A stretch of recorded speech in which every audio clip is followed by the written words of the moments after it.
ওম শ্রীকৃষ্ণায় নমঃ। প্রিয় ছাত্রছাত্রী, প্রথমে সবাইকে শুভকামনা জানাই। আজকের পাঠ্য ত্রিবিক্রম ভট্ট রচিত আর্যাবর্ত বর্ণনম পাঠ্যাংশের অস্তি সমস্ত বিশ্বম্ভরা থেকে আর্যাবর্ত নাম দেশঃ পর্যন্ত। আমার ক্লাসের একটি বিশেষত্ব, একটা ক্লাসে যতদূর টেক্সট পড়াচ্ছি এখান থেকে যা যা শর্ট কোশ্চেন পরীক্ষাতে আসতে পারে, তাই ভিডিওতে টেক্সট পড়ানোর শেষে আমার প্রশ্নোত্তর আলোচনা পর্ব রয়েছে। তোমরা ভিডিওটি লাস্ট পর্যন্ত দেখবে। প্রথমে টেক্সট পড়া মন দিয়ে শুনলে প্রশ্নোত্তর আলোচনা পর্বতে নিজেরা আমার প্রশ্নোত্তরের আলোচনার সঙ্গে সঙ্গে তোমরাও উত্তর দেওয়ার চেষ্টা করবে। তোমাদের একসঙ্গে টেক্সট পড়া ও প্রশ্নোত্তর দুই পড়া হয়ে যাবে। তো এখন ক্লাস শুরু করছি। প্রথম লাইনে কি আছে? অস্তি সমস্ত বিশ্বম্ভরা ভোগ ভাষ্য ললাম লীলায়মানঃ। সন্ধি ভেঙে পড়লে অস্তি সমস্ত বিশ্বম্ভরা ভোগ ভাষ্যৎ ললাম লীলায়মানঃ। এর অর্থ অস্তি এর অর্থ আছে, সমস্ত এর অর্থ সকল, বিশ্বম্ভরা এর অর্থ পৃথিবী, ভোগ শব্দের অর্থ ভোগ্য, ভাস্বতের অর্থ উজ্জ্বল, ললামের অর্থ সুন্দর, লীলায়মান এর অর্থ শোভাযুক্ত। অতএব অস্তি আছে, কোথায় আছে? আর্যাবর্ত নামক দেশে আছে। কি আছে? সমস্ত পৃথিবীর ভোগ্য বস্তু যা উজ্জ্বল, সুন্দর ও শোভাযুক্ত। অর্থাৎ পুরো অর্থ হলো কি, আর্যাবর্ত নামক দেশে আছে সমস্ত পৃথিবীর ভোগ্য বস্তু যা উজ্জ্বল, সুন্দর ও শোভাযুক্ত। এখান থেকে ইম্পর্ট্যান্ট প্রতিশব্দগুলি তোমরা স্ক্রিনে দেখতে পাচ্ছ, সেগুলি খাতাতে তুলে রাখবে, পরে কাজে লাগবে শর্ট কোশ্চেন পড়ার সময়। এরপর সমান সেব্যতয়া নাক লোকস্য। এখানে সমান এর অর্থ অনুরূপ বা মতো বা সদৃশ। সেব্যতয়া এর অর্থ উপভোগ্যতা হেতু। নাক লোকস্য এর অর্থ স্বর্গলোকের। অর্থাৎ পুরো বাক্যের অর্থ হলো উপভোগ্যতা হেতু স্বর্গলোকের মতো। সোজা কথায় বললে আর্যাবর্তের মানুষেরা স্বর্গের দেবদেবীর মতো জীবনকে উপভোগ করেন। গ্রাম্য কবি কথাবন্ধ ইব নিরশস্য মনোহর। গ্রাম্য কবি কথাবন্ধ ইব নিরশস্য মনোহর। সন্ধি করলে এটাই হচ্ছে গ্রাম্য কবি কথাবন্ধ ইব নিরশস্য মনোহর। গ্রাম্য কবি মানে গ্রাম্য কবির, কথাবন্ধ মানে রচনা, ইব মানে মতো, নিরশস্য মানে নিরস লোকের কাছে। অর্থাৎ নিরশস্যকে আরেকটি অর্থ করা যায়, নীর ও শস্যকে ভাঙলে নীর শব্দের অর্থ জল, শস্য শব্দের অর্থ শস্য। মনোহরহ অর্থাৎ মনোহর। অর্থাৎ পুরো বাক্যের অর্থ করলে এরকম দাঁড়ায়, গ্রাম্য কবি রচনা নিরস লোকের কাছেও যেমন মনোহর, তেমনি আর্যাবর্তের জল ও শস্য আর্যাবর্তের মানুষের কাছে মনোহর। ভীম ইব ভারতালঙ্কার ভূতঃ। সন্ধিবিচ্ছেদ করলে ভীম ইব ভারত অলঙ্কার ভূতঃ। অর্থাৎ ভীম মানে ভীম, ইব মানে মতো, ভারত মানে মহাভারত। ভারতের দুটো অর্থ, এক অর্থ হচ্ছে মহাভারত, আবার ভারতবর্ষ। অলঙ্কার ভূতঃ এর অর্থ অলঙ্কার স্বরূপ। এখানে শ্লেষ অলঙ্কারের প্রয়োগ আছে। যেখানে যেখানে দেখছো একটি শব্দের দুটো অর্থ, বেশিরভাগই দুটো অর্থ আসছে, সেখানে শ্লেষ অলঙ্কার হচ্ছে। অতএব বাক্যটির অর্থ এরকমই হচ্ছে, ভীম যেমন মহাভারতের অলঙ্কার স্বরূপ, তেমনি এই আর্যাবর্ত ভারতবর্ষের অলঙ্কার স্বরূপ। অগ্রণী সর্ববিষয়ানাম। অগ্রণী এর অর্থ অগ্রগণ্য, সর্ববিষয়ানাম এর অর্থ সমস্ত বিষয়ে এগিয়ে বা সমস্ত দেশের মধ্যে শ্রেষ্ঠ। পুরো অর্থ হলো এই আর্যাবর্ত দেশ সমস্ত বিষয়ের বা সমস্ত দেশের মধ্যে অগ্রগণ্য বা শ্রেষ্ঠ। এরপর অনধিত ব্যাকরণ ইবাদৃষ্ট প্রকৃতি নিপাত উপসর্গ লোপস বর্ণ বিকারঃ। সন্ধিবিচ্ছেদ করলে হয় অনধিত ব্যাকরণ ইব অদৃষ্ট প্রকৃতি নিপাত উপসর্গ লোপ বর্ণবিকার। অনধিত এর অর্থ অজ্ঞ বা জানে না। ব্যাকরণঃ এর অর্থ ব্যাকরণ। ইব মানে মতো, অদৃষ্ট মানেও অজ্ঞ বা জানে না। প্রকৃতি এর অর্থ ধাতু প্রভৃতিকে বলা হয় প্রকৃতি। নিপাত চ প্রভৃতিকে বলা হয় নিপাত। উপসর্গ এর অর্থ প্রা, সংস্কৃতে পরা প্রভৃতিকে উপসর্গ বলা হয়। লোপ এর অর্থ কোনো বর্ণের অদর্শন বা লোপ। বর্ণবিকার এর অর্থ বর্ণের বিকৃতি, অর্থাৎ এগুলো ব্যাকরণেই আছে।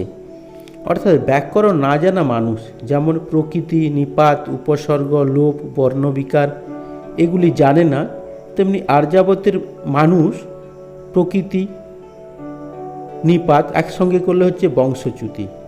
এখানেও শ্লেষ অলঙ্কার হচ্ছে। এক ব্যাকরণগত দিক দিয়ে এদের অর্থ, আর আর্যাবর্তের মানুষের পক্ষে এর অর্থ। প্রকৃতি নিপাত এর অর্থ একসঙ্গে করলে বংশচ্যুতি। প্রকৃতি মানে বংশ, নিপাত মানে চ্যুতি।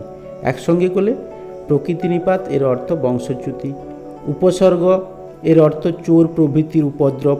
লোপ অর্থাৎ দেবদায়, ব্রহ্মদায় প্রভৃতি নিয়মের উচ্ছেদ। বর্ণবিকার অর্থাৎ বর্ণ ব্যবস্থার বিচ্যুতি। এগুলো জানে না কারা? আর্যাবর্তের মানুষের মধ্যে এগুলো দেখা যায় না, বা আর্যাবর্তের মানুষ এগুলো জানে না। এখানে প্রকৃতি, নিপাত, উপসর্গ, লোপ, বর্ণবিকার প্রতিটি দুটি করে অর্থ, তাই এখানেও শ্লেষ অলঙ্কার হয়েছে। এরপর পশুপতি জটাবন্ধৈব বিকশিত কনক কমল কুবলয়োচ্ছলিত রজঃ পুঞ্জপিঞ্জরিত হংসাবতংসায়া প্রচুর চলচকোর চক্রবাকরণ্ডব মণ্ডলী মণ্ডিত তীরয়া ভগীরথ ভূপাল কীর্তি পতাকয়া স্বর্গগমন সোপান বিধীয়মান রিঙ্গতরঙ্গয়া গঙ্গয়া পর্ণসলিলঃ। এখানে পশুপতি জটাবন্ধ ইব ও গঙ্গয়া পূর্ণসলিলঃ এর মানেও জানলে পুরোটা মানে বুঝতে পারবে। এর মানে হলো পশুপতি জটাবন্ধ ইব অর্থাৎ পশুপতি শব্দের অর্থ শিব, জটাবন্ধ শব্দের অর্থ জটাজাল, ইব এর অর্থ মতো, গঙ্গয়া এর অর্থ গঙ্গার দ্বারা, পুণ্যসলিলঃ এর অর্থ পবিত্র জল। তাহলে পুরো বাক্যের অর্থ হলো কি, শিবের জটাজাল যেমন গঙ্গার পবিত্র জলের দ্বারা ধৌত হয়, তেমনি আর্যাবর্ত নামক দেশটিও গঙ্গার পবিত্র জলের দ্বারা ধৌত হয়। আর মাঝের বাক্যগুলো গঙ্গা নদী তটের বিশেষণ এবং গঙ্গা জলের বিশেষণ। বিশেষণগুলি কি? যেমন বিকশিত, কনক, কমল, কুবলয়, উচ্ছলিত, রজ, পুঞ্জ, পিঞ্জরিত। অর্থাৎ বিকশিত মানে প্রস্ফুটিত কি স্বর্ণপদ্ম ও নীলপদ্মের। কনক এর অর্থ স্বর্ণপদ্ম, কমল এর অর্থ পদ্ম, কুবলয় এর অর্থ নীলপদ্ম, উচ্ছলিত এর অর্থ ঝরে পড়া, রজপুঞ্জ এর অর্থ পরাগ রেণু, পিঞ্জরিত এর অর্থ পীত বর্ণ বিশিষ্ট। অর্থাৎ বিকশিত স্বর্ণপদ্ম ও নীলপদ্মের ঝরে যাওয়া পরাগ রেণুতে গঙ্গার নদীর তট পীত বর্ণ আকার ধারণ করেছে। হংস অবতংসয়া অর্থাৎ হংসরূপ অলঙ্কারের দ্বারা গঙ্গা নদীর তট হংসরূপ অলঙ্কারের দ্বারা শোভিত ছিল। প্রচুর চলত, চকর, চক্রবাক, কারণ্ডব মণ্ডলী মণ্ডিত তীরয়া। অর্থাৎ এর অর্থ হচ্ছে প্রচুর মানে অনেক, চঞ্চল, চলত মানে চঞ্চল, চকর এর অর্থ চকুর পাখি, চক্রবাক এর অর্থ চক্রবাক পাখি, কারণ্ডব এর অর্থ সারস পাখি, মণ্ডলী এর অর্থ দল, শোভিত এর অর্থ শোভিত, তীরয়া এর অর্থ নদীর তট। অর্থাৎ অনেক চঞ্চল, চকুর, চক্রবাক ও সারস পক্ষীর দ্বারা নদীতট শোভিত ছিল। ভগীরথ ভূপাল কীর্তি পতাকয়া স্বর্গ গমন সোপান বিথীয়মানঃ। অর্থাৎ এর অর্থ ভগীরথের অর্থ রাজা সগরের প্রপৌত্র বা রাজা দিলীপের পুত্র। ভূপাল শব্দের অর্থ রাজা, কীর্তি শব্দের অর্থ যশ, পতাকয়া এর অর্থ পতাকা, স্বর্গ এর অর্থ স্বর্গে, গমন এর অর্থ যাওয়া, সোপান এর অর্থ সিঁড়ি, বিথীয়মানঃ এর অর্থ ধাপের মতো। অর্থাৎ পুরো বাক্যের অর্থ করলে হয় রাজা ভগীরথের যশরূপ পতাকা দ্বারা স্বর্গে যাওয়ার সিঁড়ির ধাপের ন্যায় গঙ্গার পবিত্র জল। গঙ্গার পবিত্র জল কেমন? রাজা ভগীরথের যশরূপ পতাকা দ্বারা স্বর্গে যাওয়ার সিঁড়ির ধাপের ন্যায় গঙ্গার পবিত্র জল। এরপর আছে কি রিঙ্গত তরঙ্গয়া। রিঙ্গত মানে চঞ্চল, তরঙ্গয়া মানে ঢেউ। এর পুরো অর্থ কি? চঞ্চল ঢেউয়ে পূর্ণ ছিল গঙ্গার জল। এগুলি সবই গঙ্গার বিশেষণ।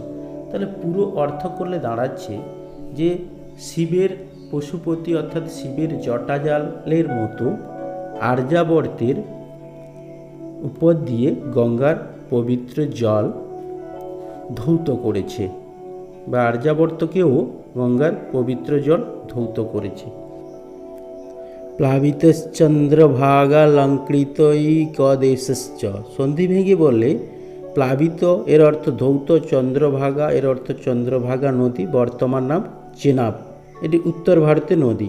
অলঙ্কৃত এর অর্থ শোভিত, একদেশ এর অর্থ এক দেশ, চ মানে এবং। পুরো বাক্যের অর্থ শিবের জটাজালের একাংশে যেমন চন্দ্র শোভিত, তেমনি আর্যাবর্ত নামক দেশের এক অংশ দিয়ে চন্দ্রভাগা নদী বয়ে চলেছে। শরণ্য পুণ্যকারী নাম। শরণ্য মানে শরণ, পুণ্যকারী নামে এর অর্থ পুণ্যকামীজনদের বা পুণ্য ব্যক্তিদের। পুরো বাক্যের অর্থ পুণ্যকামীজনদের শরণ এই দেশ। আরাম রমণীয়ক কদলীবনস্য। আরাম এর অর্থ বাগান, রমণীয়ক এর অর্থ সুন্দর, কদলীবনস্য এর অর্থ কলা বনের। পুরো বাক্যের অর্থ সুন্দর কলার বন দিয়ে ঘেরা বাগানে ভরা এই দেশ। ধাম ধর্মস্য। ধামের অর্থ পূর্ণ তীর্থ বা তীর্থস্থান, ধর্মস্য এর অর্থ ধর্মের। অতএব পুরো বাক্যের অর্থ এই দেশ ধর্মকর্মের পূর্ণ ক্ষেত্র বা পূর্ণ তীর্থ। আস্পদম সম্পদাম। এখানে আস্পদম এর অর্থ স্থান, সম্পদাম এর অর্থ ধনসম্পদের। পুরো বাক্যের অর্থ হলো সম্পদের স্থান এই দেশ। আশ্রয় শ্রেয়সাম। আশ্রয় এর অর্থ আশ্রয়, শ্রেয়সাম এর অর্থ মঙ্গলের। পুরো বাক্যের অর্থ কি? এই দেশ মঙ্গলমূলক কার্যের ক্ষেত্র। আকরহ সাধু ব্যবহার রত্নানাম। আকর শব্দের অর্থ খনি, সাধু ব্যবহার এর অর্থ সদ্ব্যবহার, রত্নানাম এর অর্থ রত্নসমূহের। অতএব এই দেশ সদ্ব্যবহাররূপ রত্নের খনি। তো এই লাইনটি সন্ধি ভেঙেই পড়ছি। আচার্য ভবনম আর্যমর্যাদা উপদেশানাম আর্যাবর্তঃ নাম দেশ। অর্থাৎ আচার্য এর অর্থ আচার্য অর্থাৎ শিক্ষক, ভবনম এর অর্থ নিবাস, আর্য এর অর্থ প্রাচীনকালে মধ্য এশিয়া থেকে ভারতে যে জাতি এসেছিল অর্থাৎ আর্য জাতির মানুষ। মর্যাদা এর অর্থ সম্মান, উপদেশানাম এর অর্থ উপদেশ সমূহ, আর্যাবর্তঃ এর অর্থ আর্যাবর্ত নাম, আর্যাবর্ত নামের অর্থ নামক, দেশঃ এর অর্থ দেশ। অর্থাৎ আর্য মর্যাদার উপদেশ দানকারী আচার্যদের নিবাস এই দেশ হচ্ছে আর্যাবর্ত। আর্যাবর্ত বর্ণনম টেক্সট বইয়ের অস্তি সমস্ত বিশ্বম্ভরা থেকে আর্যাবর্ত নাম দেশঃ পর্যন্ত পরীক্ষা উপযোগী সংক্ষিপ্ত প্রশ্নোত্তর অর্থাৎ এমসিকিউ ও এসিকিউ আলোচনা করছি। তোমরা ভিডিওটি একটু সময় নিয়ে দেখবে এবং কাছে খাতা ও কলম রাখবে। প্রয়োজনে প্রশ্নোত্তরগুলি খাতাতে তুলে রাখবে। এমসিকিউ একের দাগে আর্যাবর্তের একাংশে প্রবাহিত হয়েছে যে নদীটি তার নাম কি? কাবেরী, চন্দ্রভাগা, কৃষ্ণা, গোদাবরী। চন্দ্রভাগা। নাগ শব্দের সংস্কৃত প্রতিশব্দ। নাসিক স্বর্গ, মর্ত, পাহাড়, স্বর্গ। ভারতালঙ্কার বলতে কোন মহাভারতীয় চরিত্রকে বোঝায়? অর্জুন, ভীম, বিদুর, ভীষ্ম। ভীম। গঙ্গার অলঙ্কার হলো পায়রা, কোকিল, চক্রবাক, ময়ূর। চক্রবাক। আর্যাবর্ত এক গুরুকুল, যেখানে দেওয়া হয় ব্যাকরণ শাস্ত্রের শিক্ষা, সাংখ্যশাস্ত্রের শিক্ষা, জ্যোতিষশাস্ত্রের শিক্ষা, আর্য মর্যাদার উপদেশ। আর্য মর্যাদার উপদেশ। নালোক শব্দের অর্থ ইন্দ্রলোক, স্বর্গলোক, মর্তলোক, পাতাললোক। স্বর্গলোক। রিঙ্গত শব্দের অর্থ কি? ভাষণরত, চলমান বা চঞ্চল, উড়ন্ত, ধ্যানরত। চলমান বা চঞ্চল। বিশ্বম্ভরা শব্দের অর্থ কি? বিশ্বের সম্পদ, পৃথিবী, ব্যক্তিবিশেষ, মহাদেব। পৃথিবী। ভাস্বত এর সংস্কৃত প্রতিশব্দ কি? ভাস্কর, প্রকাশবৎ, উজ্জ্বল, অশোভন। প্রকাশবৎ। ললাম শব্দের অর্থ কি? লাল, সুন্দর, সেলাম, নালযুক্ত। সুন্দর। পুণ্যজনের আশ্রয়স্থল কোনটি? ভারত, আর্যাবর্ত, দক্ষিণ ভারত, হিমালয়। আর্যাবর্ত। আর্যাবর্তের চন্দ্রভাগা নদী বর্তমানে কী নামে পরিচিত? যমুনা, চেনাব, চেন্নার, ভাগীরথী। চেনাব। আর্যাবর্ত বর্ণনম পাঠ্যাংশে শিক্ষা ব্যবস্থা কেমন ছিল? গৃহকেন্দ্রিক, সামাজিক, গুরুকুল কেন্দ্রিক, প্রতিষ্ঠান কেন্দ্রিক। গুরুকুল কেন্দ্রিক। আর্যাবর্তে বর্ণবিকার দেখা যায় না। এখানে বর্ণবিকার শব্দের অর্থ হল বর্ণ ব্যবস্থার বিকৃতি, শব্দের বর্ণের বিকৃতি, রং চটে যাওয়া, মস্তিষ্ক বিকৃতি। বর্ণ ব্যবস্থার বিকৃতি। আর্যাবর্তে গঙ্গা ছাড়া আর কোন নদী পাওয়া যায়? চন্দ্রভাগা, কাবেরী, গঙ্গা, যমুনা। চন্দ্রভাগা। উপদেশাহ এর সংস্কৃত প্রতিশব্দ শিক্ষণানি, উপদেশানি, বনানি, ফলানি। শিক্ষণানি। এখন এসিকিউগুলো তোমাদের বলছি, এখান থেকে যে এসিকিউ পরীক্ষাতে আসতে পারে। 1. বিশ্বম্ভরা পদটির সংস্কৃত প্রতিশব্দ লেখো। সংস্কৃত প্রতিশব্দ হলো পৃথিবী বা ধরিত্রী। গ্রাম্য কবি কথা বন্ধইব নিরশস্য মনোহরহ। এই বাক্যের অর্থ কী? গ্রাম্য কবি রচনা যেমন নিরস লোকের কাছে মনোহর, তেমনি আর্যাবর্তের জল ও শস্য আর্যাবর্তের মানুষের কাছে মনোহর। চক্রবাকদের কোথায় দেখা যেত? উত্তর, নদীর তটে। তোমরা পূর্ণ বাক্যেই লিখবে। 4. আর্যাবর্তের শিক্ষা ব্যবস্থা কীরূপ ছিল? গুরুকুল কেন্দ্রিক। আর্যাবর্তকে কিসের আকর বলা হয়েছে? সদ্ব্যবহার রূপ রত্নের আকর বলা হয়েছে। ভারতালঙ্কার ভূত অংশে ভারত শব্দটি কি কি অর্থে ব্যবহার করেছেন লেখক? ভারতবর্ষ ও মহাভারত, এই দুটি অর্থে ব্যবহার করেছেন। নগায়ের সমাস নির্ণয় করো। ন গচ্ছতি যেতে, এখানে উপপদ তৎপুরুষ সমাস হয়েছে। নগায়ের প্রতিশব্দ করলে হয় নগায়ের প্রতিশব্দ পর্বতাহা। ধর্মের ধাম কোনটি? আর্যাবর্ত নামক দেশ। আকরহ পদের সংস্কৃত প্রতিশব্দ কি? নিধি। আরাম পদের অর্থ কি? বাগান। আর্যাবর্তকে কিসের গুরুকুল বলা হয়েছে? আর্য মর্যাদার উপদেশ দানের গুরুকুল বলা হয়েছে। ভারতালঙ্কার আর্যাবর্তের পক্ষে প্রযোজ্য, এই কথাটির অর্থ কী? ভারতবর্ষের অলঙ্কার হল আর্যাবর্ত। আর্যাবর্তে অবস্থিত নদীতট কেমন ছিল? আর্যাবর্তে অবস্থিত নদীতট ছিল ভগবান মহাদেবের জটাবন্ধের ন্যায় প্রস্ফুটিত স্বর্ণকমল ও নীলপদ্মের পরাগে ঈষৎ পীতবর্ণ, সুন্দর হংস সদৃশ চঞ্চল চকর ও সারসদের দ্বারা চক্রবাক ও সারসদের দ্বারা শোভিত ছিল আর্যাবর্তের নদীতট। আর্যাবর্তে কোন কোন নদী পাওয়া যায়? আর্যাবর্তে দুটো নদী, গঙ্গা ও চন্দ্রভাগা। কুবলয় শব্দের অর্থ কী? কুবলয় শব্দের অর্থ নীলপদ্ম। চন্দ্রভাগা লঙ্কৃতৈক দেশ পদের অর্থ কী?